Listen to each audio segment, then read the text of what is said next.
இன்றைய தேவ வார்த்தை யூதா எழுதின பொதுவான நிருபம் 1ஆம் அதிகாரம் 20-21 வசனங்கள்.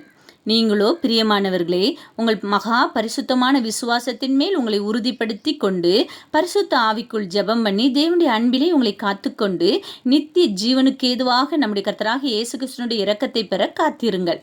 கிறிஸ்துவுக்குள் பிரியமானவர்களே, நாம் மனிதர்களுடைய இரக்கத்திற்காக காத்திருக்கிறதை விட்டுவிட்டு தேவனுடைய இரக்கத்திற்காக நாம் காத்திருக்க வேண்டும். ஏனென்றால் நியாய தீர்ப்புக்கு முன்பாக இரக்கம் மேன்மை பாராட்டுமே, நமக்காக பரிந்து பேசுமே. அவர் எல்லார் மேலும் இரக்கமுள்ளவராய் இருக்கிறார். அவருடைய இரக்கங்கள் அந்த மேலான நித்திய ஜீவனுக்கு எதுவாக நம்மை வழி நடத்தும். அவருடைய இரக்கங்களுக்கு முடிவே இல்லை. அவர் சிறுமைப்பட்டவர்களாகி தம்முடையவர்கள் மேல் இரக்கமாய் இருக்கிறாரே. தேவன் நம் மேல் இரக்கம் அன்பு வைத்ததுனால தான் தம்முடைய ஒரே பேரான குமாரனாகிய இயேசு கிறிஸ்துவை நமக்காக தந்தருளி இருக்கிறார். நாம் தேவ இரத்தத்தினால கழுவப்பட்ட அவருடைய சொந்த பிள்ளையாய் மாறினதுனால தான் தமது மிகுந்த இரக்கத்தின்படி நம்மை மறுபடியும் ஜெனிப்பித்து இருக்கிறார். தேவ இரக்கத்தை நாம் பெற்றுக்கொள்ள யூதா 20ஆம் வசனத்தின்படி மகா பரிசுத்தமான விசுவாசத்தின் மேல் நம்மை உறுதிப்படுத்தி கொள்ள வேண்டும். பரிசுத்த ஆவிக்குள்ளாக ஜெபம் பண்ண வேண்டும். தேவனுடைய அன்பிலே நம்மை காத்துக்கொள்ள வேண்டும். என் கற்பனைகளை கை கொள்கிறவர்களுக்கோ 1000 தலைமுறை மட்டும் இரக்கம் செய்கிறவராய் இருக்கிறேன் என்று சொல்லியிருக்கிறாரே.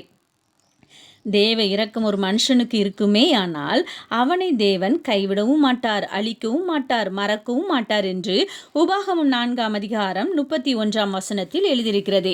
இஸ்ரவேல் ஜனங்கள் தேவனுக்கு விரோதமாய் பாவம் செய்து அவர் செய்த அற்புதங்களை நினையாமலும் தங்கள் கழுத்தை கடினப்படுத்தி கட்டளை கற்பனைகளை மீறினதுனால அடிமைப்படுத்தப்பட்டு சிறை பிடிக்கப்பட்டு ஒடுக்கப்பட்டு நெருக்கம் அனுபவித்த காலத்தில் தேவனை நோக்கி மனம் திரும்பி உண்மையாய் மனஸ்தாபப்படும் போது தேவனாகி கர்த்தர் அவர்கள் துரோகங்களை வெகுவாய் மன்னித்து அவர்களுக்கு மிகுந்த கிருபை இரக்கத்தினால் விடுதலையாக்கினாரே.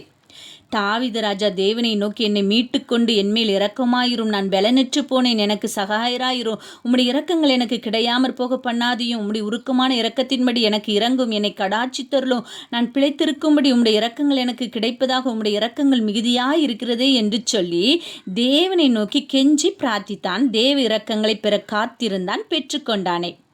இன்று நாமும் கூட அந்த நித்திய ஜீவனுக்கு ஏதுவாக நம்முடைய கர்த்தராக இயேசு கிறிஸ்துவினுடைய இரக்கத்தை பெற காத்திருப்போம்.